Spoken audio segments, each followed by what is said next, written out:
भगवद गीता सार अध्याय 1 श्लोक 1।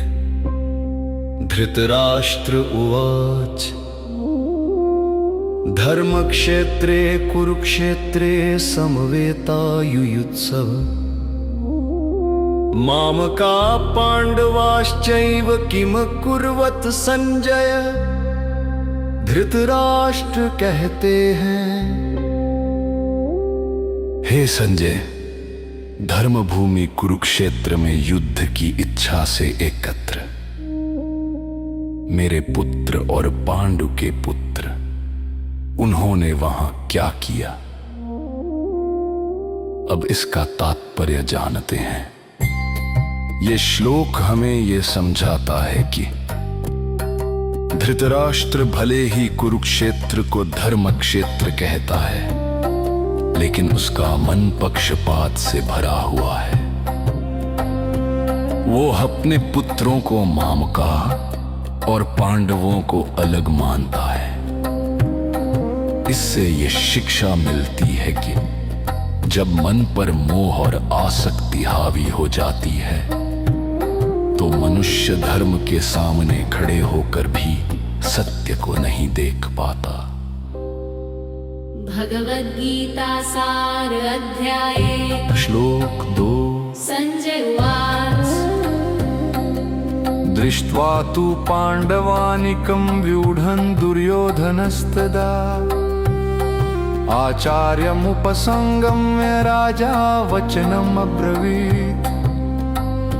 संजय कहते हैं, पांडवों की सजी हुई सेना को देखकर उस समय राजा दुर्योधन अपने गुरु द्रोणाचार्य के पास जाकर उनसे बात करता है। अब इसका तात्पर्य जानते हैं। ये श्लोक यह बताता है कि अधर्म के मार्ग पर चलने वाला व्यक्ति अंदर से स्थिर नहीं रहता। दुर्योधन का गुरु के पास जाना उसके मन के भय को दर्शाता है। धर्म के बिना शक्ति मन को शांति नहीं दे सकती। भगवद गीता सार अध्याय श्लोक 3। पश्येता पांडुपुत्राणामाचार्य महती चमू व्यूढ़ां द्रुपद पुत्रेण तव शिष्येण धीमता। दुर्योधन ने कहा, हे आचार्य, पांडु के पुत्रों की इस विशाल सेना को देखिए, जिसे आपके बुद्धिमान शिष्य द्रुपद पुत्र धृष्टद्युम्न ने सजाया है। अब इसका तात्पर्य जानते हैं। यहां दुर्योधन गुरु को यह स्मरण कराता है कि पांडवों की सेना का नेतृत्व उनके ही शिष्य द्वारा किया जा रहा है। यह उसके मन में छिपे भय और असमंजस को प्रकट करता है। भगवद गीता सार अध्याय श्लोक 4। अत्र शूरा महेश्वासाभिमार्जुन समायुधि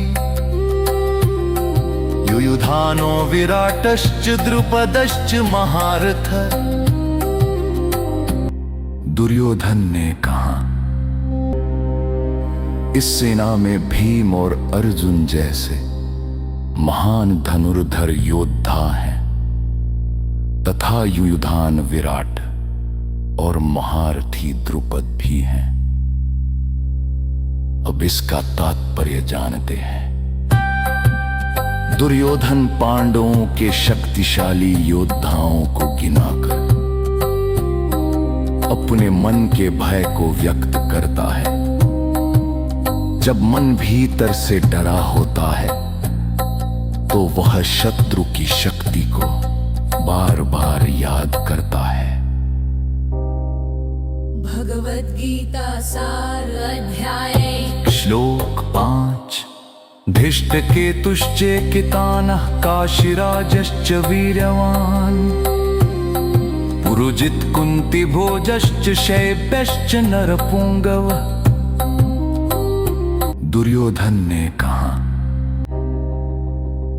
इस सेना में धृष्टकेतु चेकितान, पराक्रमी काशीराज, पुरुजित, कुंतीभोज और श्रेष्ठ योद्धा शैब्य भी हैं। अब इसका तात्पर्य जानते हैं। यह श्लोक बताता है कि दुर्योधन का ध्यान निरंतर पांडवों की शक्ति पर ही केंद्रित है। अधर्म का मार्ग अपनाने वाला व्यक्ति दूसरों की शक्ति देखकर अपने मन में भय उत्पन्न कर लेता है। भगवद गीता सा